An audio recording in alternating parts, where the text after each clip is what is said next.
खुलुमबाय फुंबिलिनि गोजोन हामलायनाय बयनिसिमबो जासिहरग्रोबाय। दिनैनि गाहाय रादाबखौ लाबोदों एनडि प्रेजेन्ट इउटुब चेनेलाव। बे चेनेलाव नोंथांमोन बयखौबो बरायो। दिनैनि गाहाय रादाब आलादा बड'लेण्ड रायजो दाबिनायनि मुङाव प्रमद बर' आरो इउजि ब्रह्म रायजो राजाफोरखौ थगायगासिनो दङ हाग्रामा महिलारि। नोंथांमोना नायगासिनो दं एनडि प्रेजेन्ट इउटुब चेनेल।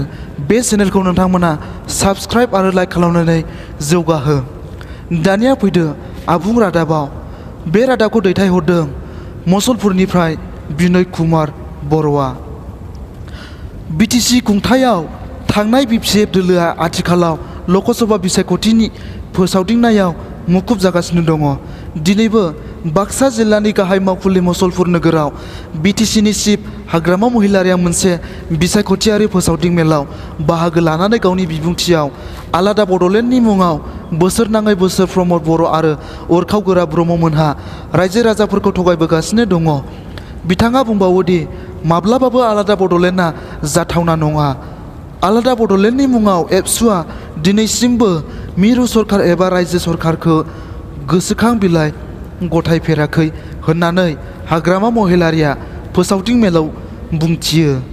बेनि अनगायैबो एबसुनि आफादगिरि प्रमद बर'नि सायाव गाग्लोबनानै हाग्रामा महिलारिया बुंबावोदि प्रमद बर'आ सासे फायखारि होननानै बुंबावो।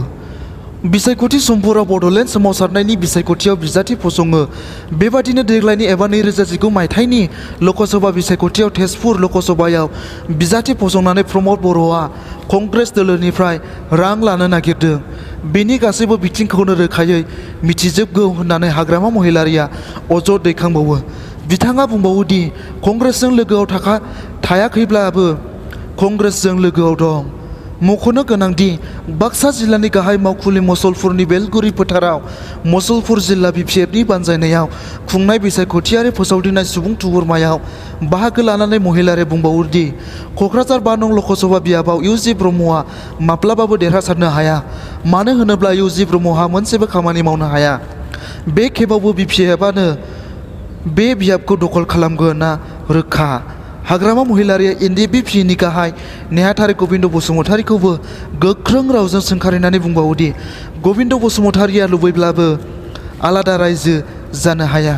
एनडिपिआ मोनफ्रोमबो हानजाजोंनो जयै गोरोबलायनांगोन आरो जोंनो मिथिहोआजासे जेबो खामानि मावफुंनो हाया। मानो होनोब्ला मिरु आरो रायजो सरकारा जोंजों लोगोआव दङ। एबसु आरो एनडिपिआ आलादा रायजोनि थाखाय गोसोखां बिलाइ गथायनायखौ जों बयबो मिथिगौ। बेफोर बाथ्राखौ जों उनाव फोरमायसिगोन। 16 बोसोर बिटिसि खुंथायाव थानानै बिपिएफ दोलोआ गोबां जौगाखांनाय खामानि मावबोबाय आरो फैगौ समफोराव मावलांबाय थागोन होननानै रायजो राजाफोरनि सिगाङाव मिजिंथि होयो। बेनिखायनो बिपिएफ दोलोनि बिजाथि प्रमिला रानी ब्रह्मनो भट होनानै देरहासार होनो थाखाय रायजो राजाफोरखौ खावलायो हाग्रामा महिलारि बिथाङा। दिनैनि बे बिसायख'थियारि फोसावदिं मेलाव बाहागो लायो रायजो सभानि एमपि बिस्वजित दैमारियाबो, मावफुं सोद्रोमा अनसुमै खुंगुर बर', बारग' एमएलए हितेश बसुमतारी, बारग' मावफुं सोद्रोमा बनमालि बर', बिपिएफनि नेहाथारि रमेश चन्द्र दास, आइजो बिपिएफनि आफादगिरि सुप्रिया रानी ब्रह्म आरो लेङाइ आफादगिरि निरुपमा बरगयारिया, बिपिएफ दोलोनि आफादगिरि आखथारा बेगम, मन्त्रि चन्दन ब्रह्म, बाक्सा जिल्ला बिजेपिनि आफादगिरि राम दाहालमोनजों लोगोसे गोबां रोजा रोजा सुबुंफोराबो बाहागो लाफैबावो।